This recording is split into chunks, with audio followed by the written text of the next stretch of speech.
ಹೆತ್ತವಳಿಗೆ ತನ್ನ ಮಕ್ಕಳೇ ಸರ್ವಸ್ವ ಆಗಿರ್ತಾರೆ. ಮಕ್ಕಳು ಚೆನ್ನಾಗಿ ಓದ್ಬೇಕು, ಅವ್ರಿಗೆ ಭವಿಷ್ಯ ಕಟ್ಕೊಡ್ಬೇಕು ಅಂತ ತನ್ನ ಜೀವನವನ್ನೇ ಮುಡಿಪಾಗಿಡ್ತಾಳೆ. ಇದಕ್ಕೆ ಉದಾಹರಣೆ ಎನ್ನುವಂತಹ ರೀತಿಯಲ್ಲಿ ಕೊಪ್ಪಳದಲ್ಲಿ ಒಂದು ಘಟನೆ ನಡೆದಿದೆ.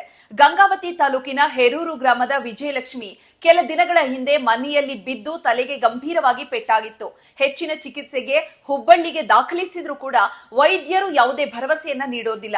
ಆಗ ವಿಜಯಲಕ್ಷ್ಮಿ, ನನ್ನ ಮಗನಿಗೆ SSLC ಎಕ್ಸಾಮ್ ಇದೆ, ನನ್ಗೆ ಏನಾದ್ರೂ ಪರವಾಗಿಲ್ಲ, ನನ್ನ ಮಗ ಎಕ್ಸಾಮ್ ಬರೀಲೇಬೇಕು ಅಂತ ಹೇಳಿರ್ತಾರೆ.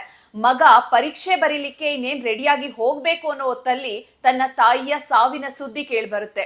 ನನ್ಗೆ ಅಮ್ಮ ಬೇಕು, ನನ್ಗೆ ಎಕ್ಸಾಮ್ ಬರೆಯಲ್ಲ ಅಂತ ಹಠ ಹಿಡಿದು ಕೂರ್ತಾನೆ ಹುಡುಗ, ಅಮ್ಮ ನೋಡ್ಲೇಬೇಕು ಅಂತ. ಆಗ ಆ ಕುಟುಂಬಸ್ಥರು ಮತ್ತೆ ಶಿಕ್ಷಕರೆಲ್ಲರೂ ಕೂಡ ಆ ಹುಡುಗನ ಮನವೊಲಿಸಿ, ನಿನ್ನ ತಾಯಿ ಆಸೆಯನ್ನ ನೀನು ಈಡೇರಿಸಲೇಬೇಕು ಅಂತ ಹೇಳಿ ಎಕ್ಸಾಮ್ ಬರೀಲಿಕ್ಕೆ ಕಳಿಸ್ತಾರೆ. ಎಕ್ಸಾಮ್ ಬರೆದು ಓಡೋಡಿ ಬಂದ ಆ ಯುವಕ ತನ್ನ ತಾಯಿಯ ಮೃತದೇಹದ ಮುಂದೆ ಕುತ್ಕೊಂಡು, ಎದ್ದೇಳಮ್ಮ, ನೋಡಮ್ಮ, ಎಕ್ಸಾಮ್ ಬರ್ದು ಬಂದಿದ್ದೀನಮ್ಮ, ಕಣ್ಬಿಡಮ್ಮ, ಮಾತಾಡಮ್ಮ ಅಂತ ಗೋಳಾಡ್ತಾ ಇದ್ರೆ ಅಲ್ಲಿ ನೆರೆದವರೆಲ್ಲರ ಕಣ್ಣು ಕೂಡ ತುಂಬಿ ಹೋಗಿತ್ತು.